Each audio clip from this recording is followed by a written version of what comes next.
Casual Magic has been brought to you by Cool Stuff Inc., where you can get cool stuff. Use the code CASUAL for 5% off your order.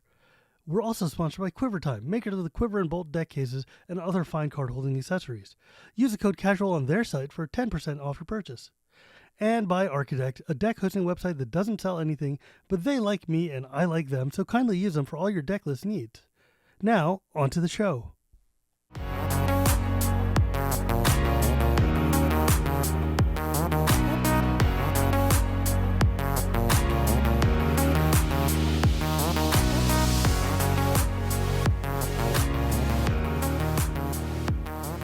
Hello and welcome to Casual Magic, the show where we talk about the fun side of Magic the Gathering. My name is Shivam and Casual Magic is brought to you by Quiver Time, Cool Stuff Incorporated, and Architect. Today, I have a very special guest all the way from Holland, my dear friend Daniel Kane. We ran into each other back in MagicCon Philly, and I don't know, it's just, you're a really cool dude. And I was like, wow, I want to talk to you. I want to talk to you again, because it's not often that I get to talk to European Commander players, but more than that, I don't get to talk to touring musicians very often. I mean, I've done it a couple times, which is, I guess, more than I expect. But it's also just it's cool, man. How are you doing? How's it going? Hey, man. Thanks. Yeah, I'm doing fine. First of all, you're also a very cool dude. People have to know that you're a very cool dude. Running into you is like a starstruck moment for me, to be completely honest, which is really weird. So this is really cool for me to do. Yeah, I'm doing good. It's been a real strange couple of months after Philly, where we met. But so far, I'm doing good. How about you? You're right. It has been a strange couple of months, but that's kind of just how it goes sometimes. But yeah, it was weird because we ran into each other in Philly on the first day of the show because Sheldon Menery decided he wanted to have a roundtable with just random people to just sit and talk about Commander around the world and just problems with Commander and stuff. And I remember you were there part of the discussion. I was like, oh wow, where are you from? And you're like, Holland. And I'm like, I don't know anybody from Holland. That's really cool. But Frank Carson's also from Holland, right? Yeah. Okay, so maybe I know two people from Holland now. You two and Gouda. And I think that's the extent of it. It's the mainstream capital of cheese. You know what? God bless it, dude. I watch more than my fair share documentaries of people just in going to farms in the Netherlands and rolling out wheels of Gouda and stuff, or Gouda, and just throat gargling. That's why we never play Magic cards with a G in it. In Holland, that just goes straight off the wagon. Oh yeah. Do you say Tarmahoif? Yeah, it's a Tarmahoif. That's it. You get that, and that's it. And so yeah, that's one of the reasons I wanted to talk to you about, because, well, I mean, first off, the reason we were talking about music is your day job. You're a musician, and that's cool. And you've toured a lot, and you used to run music festivals in Holland, which is amazing to me. I go to music festivals. Well, before pandemic, I used to go to music festivals all the time. So I love, and just the idea of being able to go and set these shows up and invite your favorite bands to go play and stuff sounds rad. And also probably a very stressful line of work. Yes, that is much true. And a small sneak peek why I went back into Magic is that there is a small difference with organizing a MagicCon and organizing a big music festival. The line between those two is really thin. And I have always dreamed of doing a MagicCon, especially because you guys are all across the ocean, 8 hours away, which for us sounds a tremendous trip. Right. I mean, we're not going to Barcelona for a reason, man. It's it's very far away and very expensive. Yes, and now they bring Elijah Wood in the mix. This. Oh my god, dude! I'm so jealous of you. You're going to Barca, right? Yeah, I got a badge. Thank you, That's Wizards. So cool. Thank you very much. That's so cool. Yes, thank you, Diana. She is amazing. Yeah, that's gonna be rad, dude. Can we talk about Diana for 2 seconds? Because is she not the coolest? She blows my mind. When Minneapolis came around, I got a badge, which already blew my mind. From the start of meeting you guys, from you and from Sheldon and from Anthony, I got in on Minneapolis. I got in on so many shows, and eventually I couldn't go because I got diagnosed with a burnout and was not allowed to leave my house. Basically, this is Oh, that in my tomb and my prison. that's it's like going to pandemic all over again. Yes, but I did have 2 years of Of trial run. So practice. yeah, by now, as you can see, I made myself comfy, and I mailed Diana with tears in my eyes. I'm an emotional guy. I'm sorry, guys. And that I couldn't come and couldn't make it because the gathering is the best part of my life. Um, and she sent back, first of all, a very long mail that I have to take care of myself. And after that, she asked me for my address, and I didn't know why. Uh, this I've week, learned that when Wizards folks ask you for your address, you just say yes and then deal with it later. that is exactly what I did. And this week, a very sweet handwritten card came in with a lot of Lovely. printed cards in plastic, may I add.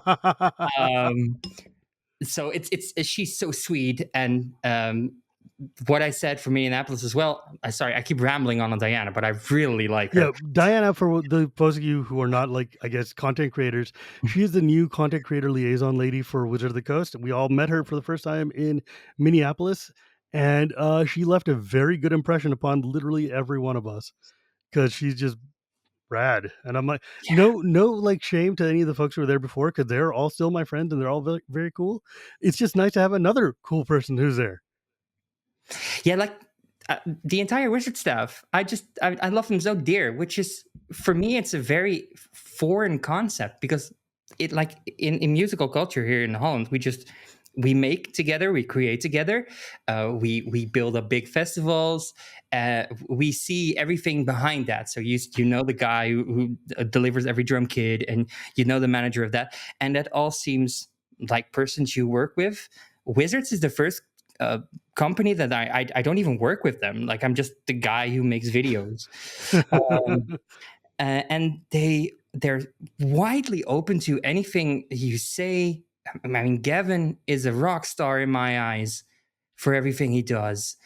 Diana is really cool. I got to meet Blake in Philly, who left more than a lasting impression in my hands in the form of a black envelope, which I still cannot believe is in my closet. Um, which you did a very cool story about, by the way. You know, it was deeply meaningful to me. Deeply, deeply meaningful to me. But Blake is rad. Blake is a really cool dude. He helps me do a lot of the things I can do. But we could talk about Wati all day long. But what I wanted to talk to you about, really, the reason I called you here is because I'm really curious about the struggles of trying to play Magic in a place like Holland or in just Europe. And because of the fact that, like you said, your town is on the border of Germany. Germany's got its own set of problems with Magic. Like they can't hold tournaments for money for some reason, which is why there's no like GPs or anything there, even though they're like used to be a long time ago. And like, do you speak any German or in at any level of German? Well, What language do you get your cards in? uh, English. Yeah, I guess they don't tell them in English. Dutch. Yeah, no, thank God. Once again, going back to that language, if I had to saw Tarmogoyf in Dutch, I would probably just throw my thumb up the stairs or something like, blah, gone. No, I get them in English. I could get them in German because I'm close to the border. I went to Bochum, which is close by, and they have the Lotus Veil, which is this really teeny tiny shop, which it's super cute, which runs solidly on Magic. There's a counter, and behind the counter, there's literally every set of Magic in a binder, and then separated by another set of that, but in German. So German cards are very easy to get from here. But no, I speak terrible German, and my German roommate can can just attest for that. He knows he dies every time inside when I try. Da. I mean, it's they're close languages, but close does not mean the same. And so you're like, because like I speak Gujarati, which is one of the languages of North India, and a lot of the languages of North India are very similar, but like they have slightly differences in nouns or some verbs or whatever. But the problem is when like I can understand most of North Indian languages pretty fluently, but when I try to speak them, it ends up sounding like really bad Gujarati, or like I substitute the wrong. Like when I try to talk in Spanish or something, or when I try to speak in Italian, my Italian ends up sounding like just really bad Spanish, because I can speak Spanish pretty fluently, but Italian is like close enough to get me in trouble. It's all in Like, the gestures, right? It's all in the gestures. oh yeah, it's like, but I mean, the thing that killed me, I was like at a pizzeria and I was trying to get a pizza in Venice, and they had like a margarita pizza, or they had like a pizza that had no cheese on it, and I was like, can you put I was like queso formaggio. I'm like, one of these, like, let me go through the entire Northern European language, and he's like, cheese, and I'm like, yes, can I get cheese on my pizza? And he's like, Can I I get speak English too, and I'm like, god damn it. the um, the Dutch yeah. word for cheese is really like you see all these languages, you know all these languages, which I'm very very jealous about. The Dutch word for cheese is really harsh. Like all of our words are super harsh. We just say kaas. That's it. Well, I mean, like, it's because I'm an English language nerd, and that's why, for whatever reason, I ended up studying a lot of Frisian, and because Frisian is like the sister language to English, and it's not spoken by many people except like in Friesland, you know, but like they say like coal instead of cow and stuff like that, and like it's very very close to. It's like what would happen to English if it didn't get like Frenched, and but like nobody speaks Frisian. It's like 30 people or something, you know. It's Friesland is very very small, in like in random part of the Netherlands, I guess. It's more And their up top. language is just like it's like English from an alternate dimension. We do believe that when you meet these people, they are from a different timeline. Because we used to have 11 provinces, and they always say that Flevoland, we dragged that out of the water, like the dredge mechanic. But I think we already had that, but they just shutted that off so that they could put Friesland in from a different time zone or a different timeline, and then just say, "Oh no, that's been there all time." It's just so weird. It's like uh I don't know. It's like I'm not good. You know what? I could go down this rabbit hole talking about obscure Dutch dialects forever, and I'm not going to do that because it's like it's one of my passions and pet hobbies. But it's wild to me because like the Netherlands really was like a whole bunch of just trading kingdoms, and then kind of forced into being a country, like by virtue of not getting taken over by other people. Um, but more importantly, magic. The cards. Yeah. So, like, you studied English in school, obviously. Um, and so when did you pick up magic? How did you do that? It's a two-way street actually. First, I think I was 8, and my mother just divorced my dad. This is a very sad story at first, and then it becomes into a very flowering, beautiful love song. Yes. People, please stay. My mother put a box of cards on at the glass table we had in the apartment we were with us two. And mind you, my mother is still the reigning Mario Kart 64 champion of our family. So Hmm. my mother was a huge geek, and still till this day is a huge geek. And that box was full of magic cards. Sadly, we did not keep that box because it was full of magic cards, considering alpha things, beta things, stuff like that. Still to this day, I cannot remind her how much money we threw away because We she don't will. think about those things. No. We accept it and move on. Yeah. That was the first. I think I was 7 when I had my first card in my hand, and my first card in my hand was Force of Will. I'm a blue mage. I am not afraid to admit that. Years go by, the box moves, we move on, and we move to a small country called Enschede. Um, and I started picking up magic again. I did some Yu-Gi-Oh, which is relatively easy compared to magic. I did some Pokemon. Um, All because my mother, in the 2 years before that, had a shop in, here we go, and this is why Friesland is such a nice thing for you to say, in Leeuwarden, which is the capital of Friesland. Oh, cool. Uh, Did you learn any Frisian?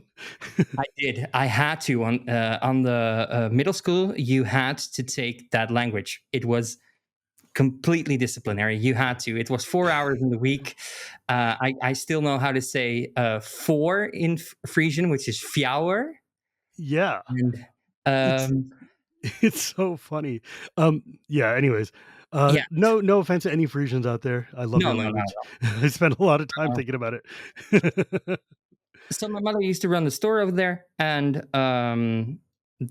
so I got into card games again. I went to another city, and to connect to people, I just wanted to go back into Magic because I still got these flashbacks of that blue card with that really strange demon on the front of it. Mm. Um, so I got into it again. I played a couple of games with my mother. I met some new friends who were into the game, and so I started going to FNM. And from an FNM, I started going to these local tournaments, which were bigger and pre-releases and stuff like that. Um, and I met my right now father, actually, which is yeah, it's super strange. My mother got a divorce from the guy she was married to at that point, and this guy was like, I think they differ 8 years. This guy was also playing Magic. And I Oh. used to run into him all the time. I used to run into what you guys have as an LGS, what we don't really have as an LGS. It was a place above a store where people played Warhammer and Mm. were sitting in a corner slinging spells at each other. Um, and he brought me home one night. The spark ignited, and now they are together playing World of Warcraft for the last 16 years and Magic the Gathering. That is wild. The fact that you met somebody at the effective equivalent of your F&M who ended up meeting and falling in love with your mom and then them getting together. That's like a really rad story. That's really sweet and also makes me feel incredibly old. I'm sorry. But yeah, that's awesome though. And so like cuz I know you make content too, don't you? You're like you and cuz I know you and your friends do like tournaments and stuff or like this weird kind of like mega tournament that you guys do. This is our Hall of Fame. There's 70 completely equipped EDH decks right now because of Lord of the Rings just got added. Goodness. I do play Soul Ring, so there's 70 Soul Rings over there. I'm sorry. You don't need to apologize to me. I am the king of Soul Ring. Soul Ring is the best card. I would die on that hill. And we yeah, well, I have a hill of Soul Rings if you want to. That is we we decided to figure out which one of the commanders from the last, I think, 4 years that we've started again was the best. So we do this crazy tournament on which we let people decide pods. We play them out, and eventually, over the of a couple of months, we crown a king. And we change all the decks up. Some stay. The winner obviously stays, but gets tuned, and we do it again. So that's what we do in house, and most of the time is because there's not really enough space, enough space or enough people to play Commander with or Magic the Gathering with in general. Like if I go to the next city to buy my booster packs, I see the same 7 faces all the times. Yeah, so actually, let's build off of that for a second, because you've said a few times now that you guys don't really have an LGS there, but there are a lot of like famous Dutch Magic players who've come out from the years. I mean, we spoke earlier about Frank Karsten, a Hall of Famer and literally one of the best Magic players of all time. Uh, if you guys don't have an LGS system, how do you do this? How do you even get tournament quality players? Where do you play? Like Commander takes a lot of space. Yes, it depends. I think there's a couple of levels. Once I'm not a professional Sure, tournament sure. organizer or what, but there's several levels that I've encountered over the years. We have stores, we have game stores, which are basically LGSs, but either tinier or not specialized to Magic. We have like two of those, and one is a big conglomerate who literally created this a play space for 72 people, but they're asking a lot of money for you to get in because they're the only one that does that. they don't distribute what you call it, play tokens or promos or stuff like that. And a draft costs €7 more than it normally should when you go to a rural cafe. um, that's the thing we do most. We have all these bars, cafes, brown bars with weird lighting and old people smoking at the bar, even though it's not allowed, drinking their gins and stuff like that, and just contemplating life. That's where we F&M. That's where we draft. Well, we have some stores that do it, and once a year we have like uh, a church, or we used to have the Denk Sportcentrum, which was next to a tennis court, which was really funny, where I met Frank for the first time, where we just play Magic in these office halls, basically. That's wild. I mean, I've done that before here in the States too. Like there are definitely places where, like here, even in San Francisco, one of the first F&M or like first like draft events I ever went to was held at a pub. It was at a half Irish pub, half Indian restaurant called Kennedy's in San Francisco. And I think they still have drafting going on there these days.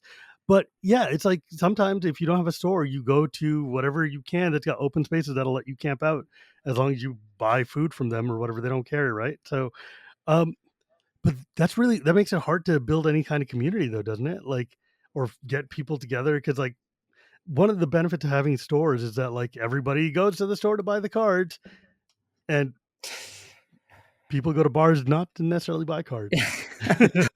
No. People are like, I cannot smoke a cigar with this. What is this? Can I roll it up? Which is really, it's not good when that's your temple garden. No, it's weird because you can go to a pre-release, which it sometimes is an LGS, but if you keep going to the same pre-release, it looks like you're gonna see the same 7 people over and over and over again. And you have to travel a bit to do it, which for me is okay. But there are people who came from even more rural villages who don't want to travel 40 minutes to get here, or even we're close to the 40 German man, border. I have to go 40 minutes to get to my LGS that's my home LGS, let alone like if I'm when I say, "Oh yeah, man, I traveled to play Magic," that meant I went like 4 hours away. Not like 40 minutes is like, "Oh, I'm going to the grocery store." Imagine telling the story that you're going to Vegas or like to Philly. They're like, you wait, you are going to go to an airport, get yourself into a plane, travel 8 hours, then again just to play Magic the Gathering. They don't seem to get it. They're like, are you out of your goddamn mind, man? What is it? What are you doing? We are very endearing in a way as a people of playing Magic. But yeah, that's what we have. And we had the Legacy Open, which is our form of RCQing, which is really weird, Mm, which was in Amsterdam, and that was in a food hall. that is weird that it's legacy. But I mean, like, Europe loves legacy though. Like, I don't know what it is, but something about vintage and legacy just have gigantic fandoms in Europe and Brazil of all places. Um, but I don't know. I love legacy, so it's cool. That's so wild. Then I'm surprised Commander got off the ground at all. I'm surprised you're into Commander, because how do you play Commander if there's no if you don't have these kind of spaces? Like, how did you find Commander? I used to play 60 card format because that is what we did here. I used to draft through a box with my dad, with now my dad, and I used to go to PTQs, which we had, and to Grand Prix. I went to the last Grand Prix that was ever in Amsterdam. Mm. Um, and I moved here a couple of years ago, and I found Josh and Jimmy, and with Josh and Jimmy came this immense amount of what I call rock stars who play a format I have never dared to know or touch because singletons. Why can I not have four? Um, and I fell in love, and that is what I am today. I am infatuated with Commander I because of mean, all you guys. it's wild to think about sometimes. Like, it's hard for us to, like, in America, because we're so America centric, and we're so, our country is very large and spans a lot of space and stuff.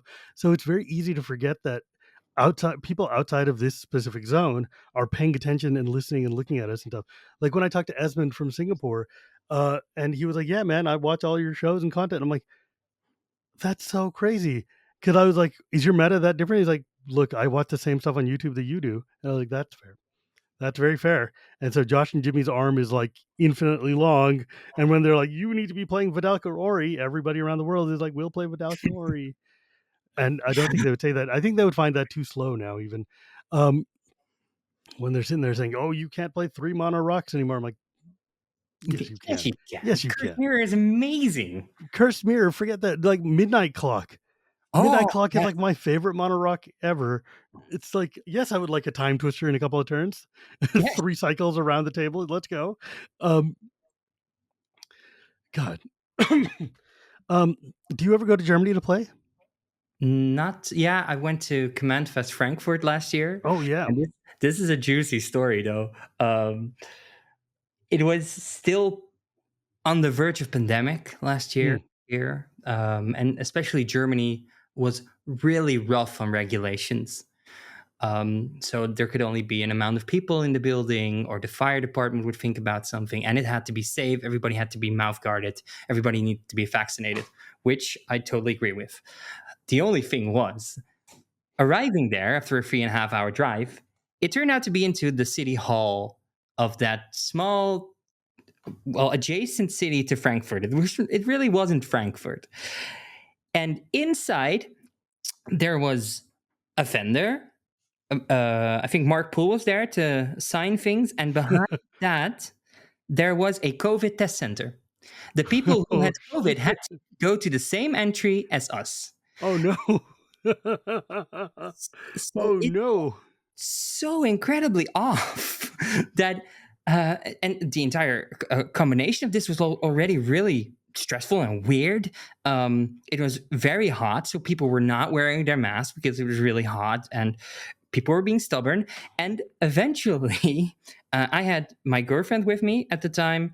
She's still my girlfriend, but I had her with me before she hears this and tries to kill me. And my best friend, and they got taken out of the venue because there were too many people inside of the venue due to COVID regulations, Oh geez. which was really, really, really weird.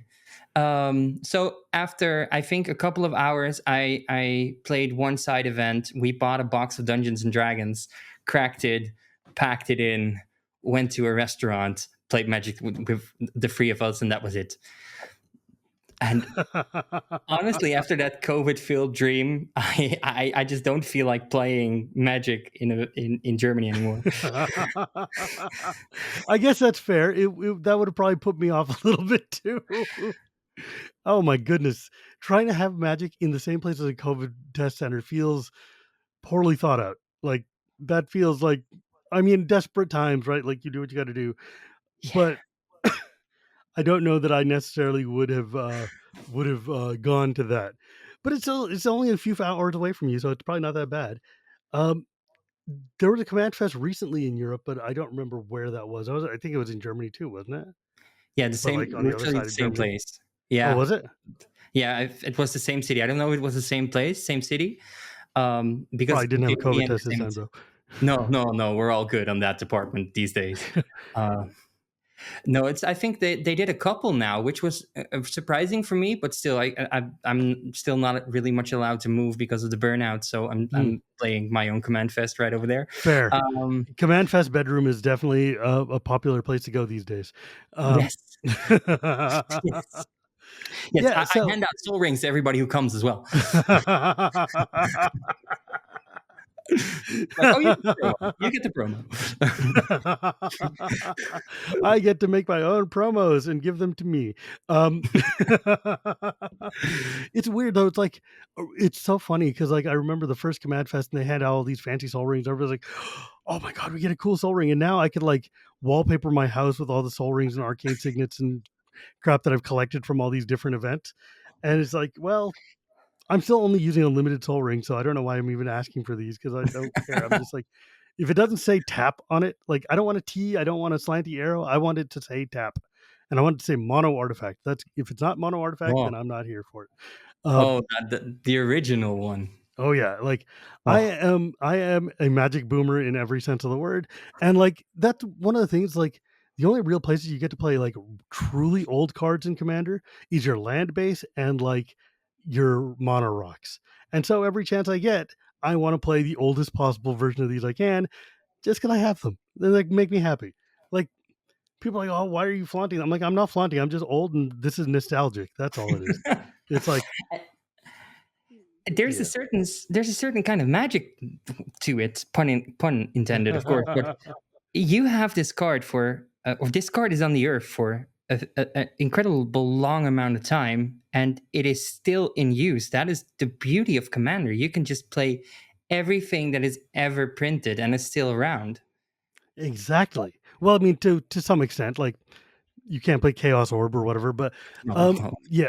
But the thing is, though, it's like I remember I was talking to Chase, and I was like, man, my draft lands are older than you are, Oh, and it's like, wow, oh that's no. like because I use unlimited basics for my draft set, or I use portal basics, like because I just like the artwork on them. So I'm like, I have them. That's the thing. One of the things that and this is a entirely unrelated to you rant, but one of the things just irks me is like people get mad when I'm using old things, and I'm like, the only place I get to use these is in like, my sealed pool or in my commander decks. So let me have my unlimited basics or my soul ring or whatever. It's not hurting you. Just leave me alone. Let me have my island. It's fine. Um, yeah, it makes come on, man. There's magic is full of things you can customize and choose, and sometimes it just means choosing the old thing because that's the thing you grew up with. Yeah, and it's so much more in the form of, like you said, expression. Like the commander deck you pilot is the expression of you. You chose that commander out of all these legend, and especially now, like there's 400,000 legends. I think they printed 200,000 this year alone, and we're I think they halfway. printed another 40 while we were having this conversation. Well, they could have, because Commander Masters is right around the corner. We don't know what's there. God, don't even remind me, man. I'm still in Lord of the Rings land, and there's like Lord of the Rings has like, I thought Kamigawa had too many legends. Oh, did you get yourself some funds? Because I Oh picked my. up a box of it. I'm still looking for my damn farmer. I have not. I opened a full set box and draft box, and I'd like, where? How do I not have the one common I care about? Would you like the No, foil? I do not need that, and I'm not going to have you send it to me from Holland. Thank you. Oh, but I could, because we opened a lot. But the fun part is, though, I saw this happen on Twitter, and every time I opened the booster, and it was like, hey, there's Shivam, hey, there's Shivam, hey, there's Shivam, and eventually my father looked over the table and like, what? And then I was like, hey, there's Shivam. So one of the things I want to do in Vegas if I go is I need you to sign one so I can play that when I come You back. know how many of those cards I'm going to sign from here on till Oh, the end of time? Like yes, all of them. yes, yes. Like it's funny because the cards people most often ask me to sign are either things like Gearpuri, it's like either Flamecraft, what's his name? Reckless Fireweaver or Findhorn Elves, Soul Ring. But now I think all of them are going to just be replaced by this damn farm. And to be fair, at least this card is also great in limited. It is really, really good in limited, which makes me happy because I'm like, look, when you pull it and you're playing a draft or whatever, it's a pick you would take. It's awesome. Obviously, yeah, it's really good. Yeah, the card's a house, man, and it looks literally exact. The artist keeps saying like, "Look, it's a coincidence. I didn't know who he was. I didn't use him as a reference." I'm like, I believe you, but also I don't believe you at all because it looks exactly like me. I, I saw the thing on Twitter where you were like, "Hey, I just went diving into my closet, and like Yeah, 10 I'm minutes like, later, look, I I have was all the clothes to make this thing. Uh, you know what? We if it's a coincidence, it's a coincidence, and I'm gonna roll with it because it's awesome, right? Like, take yeah, it, take the wins where they come. Um, but I want to ask you though. I want to ask you about your music career because that's super fun to talk about sometimes. Like before the show, we were talking about like traveling for magic and stuff, and you're like, "Yeah, man, I used to travel 200 nights a year to go touring." And did you mainly tour in like that's first off insane to me. That's like 2/3 of the year you're on the road, just going gig to gig to gig or whatever, and like playing every random like. concert hall or village tavern or whatever. I have a lot of friends who are in bands and stuff, and I know like one of my friends, Andrew Baird, who is most recently in the metal band Fallujah. He's played everything from like walk-in style gigantic stadiums in Germany, all the way to tiny little clubs with a microphone in the background in like the Bay Area or whatever. And like it just because he's like, yeah, man, dude, I got to schlep my drums around, and like he drives the truck that's got the whole band in it because they drive the cars around America. Now imagine having to do these tours while driving 8 hours, 10 hours between your gigs to get to the next city. That is that to me is just incomprehensible to like spend all your energy all day trying to go from one city to another, and then having to spend another like 4 hours on stage going full bore because the audience wants to see you full energy, and you've got like no downtime. How do you not just? I mean, it's no wonder you're sitting like, I need to take a break because I don't know how you do this without just burning yourself to a cinder. Yeah, that is the number one reason why I've been home for the last couple of months. I there's a two-way street again. I started playing music in 2014. I was busy doing music, but I only did really acoustic covers of Britney Spears or either metal bands I really love. So if you ever give me a guitar and say, "Play Hit Me Baby one more time," I'll just instantly do it. My loneliness is killing me, man. And Oh, I right now. I must Oh, confess, I I still still believe. believe. Yeah, yeah. Yeah. I All don't right, know. we're gonna do it Yeah, though. like when I was in college, I like to do spoken word, like over dramatic readings of like Britney Spears lyrics and stuff. Oh, But yes. it's just because it's so funny. It's so funny. Um, Oh, yeah. yeah. Yeah, Also, like, Toxic I has just one of the best beats ever because like freaking um who the hell was it? Timbaland?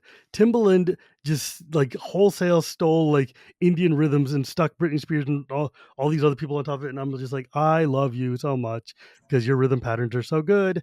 But yeah, anyways, acoustic songs. So you yeah, so I started doing that. I started doing acoustic weird covers and put them on YouTube with a very tiny hand cam. I never thought that anything would come from that. And then eventually I started working at a stage when I was 18. We have this music stage in Enschede called Attack. Literally, it's called Attack. Um, and I just felt more music in my veins oozing, and I had a weird childhood, which is of course when the first card you hold is force of will, things are about to happen. So I had a very weird childhood, and I always say that music got me through all these moments. I use like these tiny. I do have a. I have in my mind, I have this washing line where you can clip your clothes on with tiny little Polaroids of that moment with a song written under that. That is my go-to place of songs that are in a playlist that remind me of this. And that Polaroid filled line got into my veins more and more and more. And I can't draw, like I'm 33 and I still draw stick lines. Um, so yes. that wasn't gonna be the way I expressed myself. We are Dutch, so emotions are not really a thing for us. Look, there's a reason why there's a lot of ecstasy and drugs. Okay, like Yes, y'all needed the help.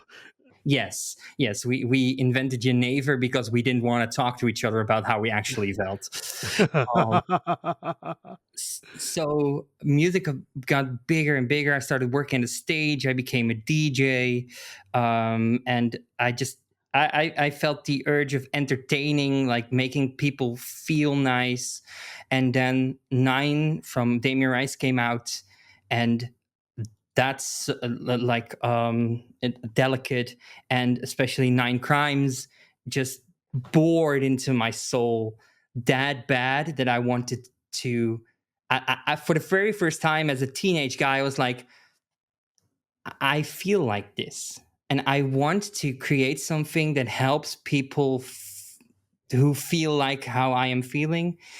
And from that point on, my god sister got me on a stage with a guitar and my voice, and I was like shivering and shaking and getting hot flashes and being very, very 17.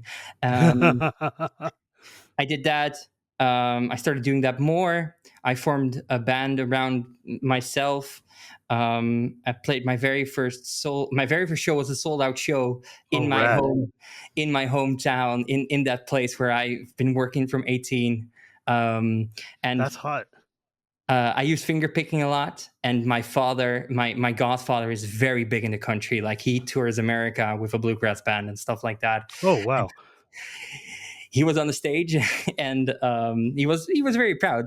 But he shouted halfway through a song, "You need to learn how to finger pick, dude." Go pick up a banjo and practice. Exactly that. So I got issued a banjo, but I'm not a big fan. And from that on, I just started playing, and it's like you start out FNMing. You just start in small bars with people who don't really care about you being there, who are Mhm. shouting that you have to play Wonderwall, and then you go, okay, anyhow, here's Wonderwall. Um, and then you just churn through the motions. You do that a couple of times, and we have this incredible system with all these subsidized festivals who can take you and inject you straight into the music industry, which I work for one, which is called Popronde. So I got into that in 2015, and from that on, it just snowballed. I started playing bigger shows. I started playing Paradiso, which is this hall that is made in an old church, which is like the end game of things you can play. I played a show on Pink Pop. I played Lowlands. I got to play across the border a couple of times, and it just snowballed from there. And at one point, I was playing in the bar at Madison Square Garden after an ice hockey game. What? Kuba That's Kuna random. Jr. there. Yeah, really random. Uh, so yeah, I just took a guitar with me, and I just tried to put these moments that were still on that line onto a record, and just into the ears and arms of people. Cool. So, do you mainly do like singer songwriter style acoustic sad songs? I got this dream when I was 14 to be like Panic at the Disco, Mm. or something hard. I was a huge Linkin Park fan, like Lunchbox, Backpack. I had it all. Never seen them live though, which was really Oh, sad. I had it all as a kid, but I've never seen Chester in real life. I got to when I was in Tokyo in 2005, 2006 or something. I went to the Fuji Rock, or I went to like one of the big Summer Sonic style festivals that they had there.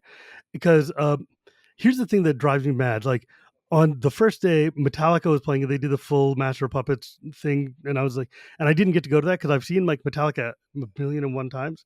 But like the next day, I went because Linkin Park was opening or was headlining. And I got to go see Linkin Park play live, which is cool because it's in Tokyo and it's insane. And at the same time, right before them, I got to see like this festival is gigantic. So like on that same day, I saw Nelly Furtado, I saw Tool, I saw a handful of my favorite Japanese rock bands that I never thought I'd get a chance to see, and then like Linkin Park was like the headline act, and I'm like, what the hell? Like it was weird because I was so used to hearing their songs because I would right after the Linkin Park Jay Z the Jay Z mashup album came out, and so it was uh it was weird because I kept waiting for Jay Z to like pop out and sing, and they're like, no, he's definitely not going to do that. But it was really cool to go and actually see them like and play and hang out. Hang on, I gotta go and look that up. Let's see. Was it okay? It wasn't 2005 because that was Nine Inch Nails. Uh, Oh, I saw Trent once in my life, and that was a very mind-opening experience. Yeah, I was so super frustrated because like Metallica is my favorite band in the world. I've met them. I've been seeing like 17 Metallica shows or whatever, and I miss seeing them in Tokyo because my wife didn't want to go to that one. She wanted to go to the Linkin Park Muse Chemical Romance one, and I was like, okay, fine. So I went and it's like because like the day that they were there, they were playing opening for them was a Japanese band called Ella Garden, which if you haven't heard is one of my all time favorite just like Japanese punk pop bands. It's hella good. And like, but I mean, think about it. This was the main stage. It was Linkin Park, Muse, My Chemical Romance, Lost Prophets before they became Crazy Pedos, Mhm. Fallout Boy, Ella Garden, and then I also got to see DJ Shadow and Massive Attack, which is like Massive Attack is one of my favorite bands of all time. Tool was playing in Bucktick, which is like one of the great classic Japanese rock bands. Um, God, I'm sorry. I'm just looking at. Like, I pulled up. I had the flyer on my saved on my computer, and I pulled it up, and I'm like, I'm just remembering being young and going to rock shows again. Oh And that God, I lineup miss is that. insane. Oh my God, it's insane. And beyond that, when you're in Japan, first off, there was like 100,000 people. It's a gigantic festival, and Japanese people are very polite about your space. But everybody, like the audience, was all jumping up and down in time, and they were all like pumping their hand. We were all doing dance and stuff. But it was like I'm used to thrashing and moshing and shoving each other. No, everybody was like, "I've got my defined square. I can do whatever I want within that space, but I'm not going to hit you." And I'm like, "That's so cool." That But is really cool. I don't know. Tool is one of the coolest concerts I've ever seen. I've seen them like 2 or 3 times now. But man, seeing them in Tokyo or like seeing all these bands, Makahari Messe was just like incredible. It was like one of the coolest shows I've ever seen. And I'm still just bummed I missed like the other day because of Metallica. Like the other day, it had Flaming Lips and Daft Punk and Metallica and the Deftones and all this other. I mean, like now that I look at it, I'm like, okay, I see why I went to this one instead of that one because like there were more bands on the Sunday show that I wanted to see, and only Metallica on the Saturday show I wanted to see because, like, I don't care about Avenging Sevenfold or whatever. Right. But still, dude, my wife then afterwards went to see Nine Inch Nails in a club in Tokyo, and this club in Tokyo was literally the size of like a McDonald's restaurant or something. It was a tiny little club, and she's like 6 feet tall, and all the Japanese people are like 4 feet tall, so they're like coming up to her waist or whatever. And like she's like a foot away from the stage because this room is tiny, and Nine Inch Nails, they just play the most blistering show you've ever seen. And then at the end, the keyboardist for the band hucked his keyboard into the audience, and my wife is like right there, and she's about to get the keyboard, and this little Japanese, like, I don't know, firecracker just explodes upwards, almost wall jumps off my wife, grabs the keyboard, and it's like, yeah. And I'm like, that's rad. That's fair. That you got that one, dude. Like, good luck to That is you. cool. Um, yeah, it's amazing. If you haven't had a chance to see music live in Japan, it's rad. I mean, I say that as if anybody can just go up to Japan and go, but like, I don't know, live music is super good. Like the first concert I got to go to after, like the last concert I went to before lockdown was Metallica. The first concert I went to after lockdown was Metallica, so it worked out. And then I saw Aurora, and if you haven't heard Aurora, you need to check her out. She's a Norwegian like dance pop star, and she's literally my favorite new act I've heard in years. It's like what if Bjork and like what if Bjork did happy EDM music? That's kind of what it is. It's just like very delightful and just she's seriously like my favorite artist, and you should go listen to her. Uh, I love Running with the Wolves. oh It my is god, I love that song so much. an incredibly good song. Oh yeah. It is. My personal favorite is The River, but like literally I've listened to every Aurora song a million cuz like on YouTube, feeds me like random musics and concerts and stuff, and it fed me her set from like Glastonbury 2018 or whatever, and I was like, and I'm like, I'll just listen to a random oh, what happened was there's a radio station in Australia called Triple J, which does they have a YouTube channel, and they do a lot of like they have famous bands come on and do cover songs and then do one of their originals. And they had Aurora come on, and she did a cover of Teardrop by Massive Attack, which, as I've established, one of my favorite bands of all time. And I'm like, prove it to me. And it's literally the best cover I've ever heard, slash better than the original. And I was like, okay, now I'm going to listen to literally everything you did. And then I listened to a full set of hers, and I'm like, when you come to America, I am going to be there screaming like a child. And it ruled. It was so good. Oh my God. Anyways, sorry, I didn't mean to go on a whole music tangent, but I was No, just like, I just love this because this is a big part of how I think about you guys, which sounds really weird, but music for me is like it's been my day job and my love for the last, I think, by now 16 years. mm. And I have shook the hand of Dave Grohl. I My best friend stood next to Josh Home with the urinals, and we talked to him. I met everybody and figured out they're just people. Like I never got starstruck or something. oh, until which this is really weird because these are just people to me. Like they're really cool, and I mean I can Well, blast they're in your industry, for so it's like hours. you can talk shop. Yeah. And then I came to Las Vegas last year, and I was this I felt like a kid again. I felt like 60. I had two vinyls of my own. I wrote a song about Innistrad a couple of years back. I had two vinyls on me, one for Gavin because I've been interacting with Gavin on Instagram and on Twitter, and one for Josh and Jimmy because they gave me a part of my life back, which really. That's awesome. And I knew I was in line for meeting Josh and Jimmy, and I was just jittery. Something I haven't known for myself for 16 years because I was so used to being around people that I adore their work, but it's their work, and I know it's their work. And that was the first time I had that, and Philly got even bigger in that case. Like I felt like a tiny child suddenly playing next to Josh and Jimmy, who were playing a game, getting acknowledged by them. At one point, we went to Reading to go get food. Hmm. Um, Yeah. for me, that was a big thing. You're like my new rock stars.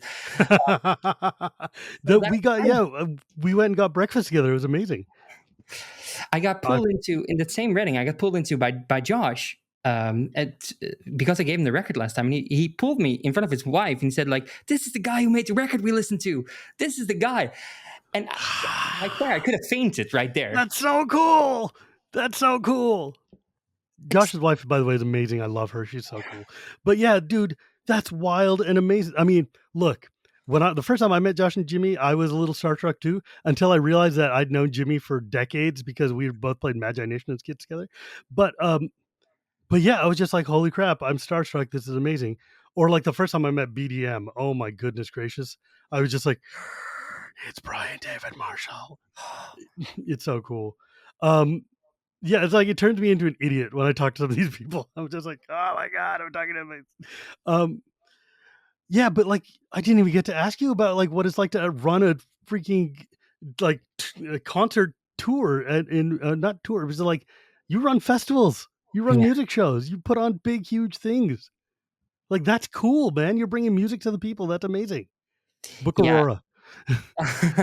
I strongly still have this feeling that I want to bring beautiful things to people who might not have known them. That's why I work with a lot of young talent in Holland. We do Popronde, which is a festival that goes to we select 100 bands out of 1,500 submissions, and we take them across 42 cities in this country so that they can get new audiences. That's They awesome. they cannot play in their own hometown because in Holland the system is so good you can play in in your hometown like 16 days straight, but that would ruin ticket sales and stuff like that. So you pick your moments. Right. We have these huge festivals which we take them to. So that is my strong belief. And like I said before, like running a magic gig or running an actual gig with people who have to perform is very much aligned. There's this common denominator of people just smiling. You see uh, the warmth and the beauty of what it brings, even when there is a huge mosh pit and people have to go from side to side and jump into each other. And Oh, mosh pits are the best. Oh my god, I love it. It's like communion, man. It's like you are getting in there with the rhythmic primal feeling. I like people look at me and they're like, "Man, you're skinny. You'd break in half." I'm like, "I have broken in half in many a mosh pit, and I still go back." It's funny you mentioned Dave Grohl because um, like I said, I'm a giant Metallica fan, and they invited me and my wife to come up to the Metallica studio, which is just north of us, for the Death Magnetic launch.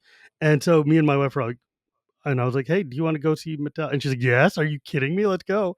And we went to their studio, and Dave Grohl was doing the like hosting there, and we just hung out and nerded out about Metallica for like an hour, me and him and my wife. And I'm like, I'm having a conversation with one of my other favorite musicians of all time. I don't know what to do with this. And this is rad and wild because he's just a fanboy. And so when we were fanning out, it was just like, it was super cool. And then later on, they were like, wait, you were just nerding out with Dave Grohl. right. It's so cool. It's so cool. But it's like I was mentioning the other day, like I had right before lockdown, I had the Mountain Goats and my friend Andrew sitting in my house playing Commander with me. And I'm like, what is my life that I've got like two literal touring musicians with albums and fans and talking about like, roadies and microphones and how to like properly mic your sound and stuff in my living room. And I'm like, what in the hell is going on? It's so cool. This Oh my was God. this was exactly me in Philadelphia eating breakfast with you or playing with yeah, it's like it's that feeling. But I did have a musical crush, well, not like love crush, but like musical crush, crossover into magic that I didn't really acknowledge at first. Not that I'm a big fan, but I'm a huge Mountain Goat fan as myself, and Mm. I didn't get to see the Secret Lair yet. I just was behind on Secret Lairs, and then I saw the pop up of Twitch of Blake having the conversation with the frontman of Mountain Goats, and Yeah. I think John.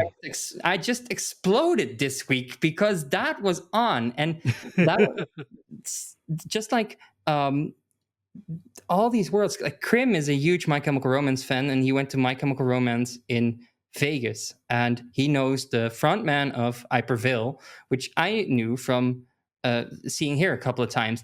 And suddenly, all of these layers started to shift over each other, like the Oh yeah, 91 Krim of is like their deck. it, Krim is like an actual. He was a touring musician for a while in like a punk band of some sort, like punk or emo or something. I don't remember what it.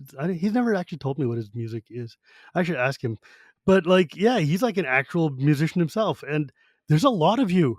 There's a lot of musicians. It turns out carrying a deck of cards in your pocket is pretty easy to do. Yeah, no, yeah, that's the thing. That when we came back, you asked me, is the only thing you did songwriting? I just picked up my foot, literally put it on a mic, and I just started making these Deftoney, Linkin Parky songs a couple of years ago, and we released 2 records on with that. It's called We Are Hunters, um, That's and rad. I have these two sides of me, like Jekyll and Hyde musically, which somehow, some way, as with Magic the Gathering, as the glue just came together. And with all you people coming in and loving music and loving the same music, and that is the part of all of this that I just love. The gathering part of Magic, which I try to preserve as much as I can on Twitter as well. Um, is I can be me. Every part of me can fully be inside that gathering without any form of judgment. And if there is ever slightly somebody who takes a flame of judgment and throws it into us, we just doff the flame and just throw it back. Mm. And that is the culmination of all of this together. Yeah. Oh man. That's a good place for us, I think, to call this a day. That's a lovely thought to end on. And yeah, so if folks wanted to find you and find your music or anything like that, where could they go? They can find me mostly on Twitter. I am at Daniel Kane Rebel. They can find me on Instagram as Daniel Kane Music. They can find my music on Spotify and on Deezer. I don't know if you guys have Deezer. I I mean, everything's everywhere. It's the internet. Oh, yeah, it's true. You can type in my name, Daniel Kane, or We Are Hunters. The song I wrote about Innistrad is called Wolves. There we go. Mm, It's fair. it's an easy go through. Um, It should have a flip side on the 45 called Werewolves. no, but They I should just make don't want to track day and night. That is it. just no. But that would be a funny remix, though, right? Like wolves, and then the flip side, werewolves. Yeah, and I've been working on Dan on Fall Out Boy's Dance Dance for the last couple of months. So I might release that in a couple of weeks. And furthermore, you can just find me on the internet, listen to my songs, tell me what you think. I'm open to any form of criticism. I just want to get better in everything. And yeah, that's it. That's me. Come and hug Cool. me if you see me.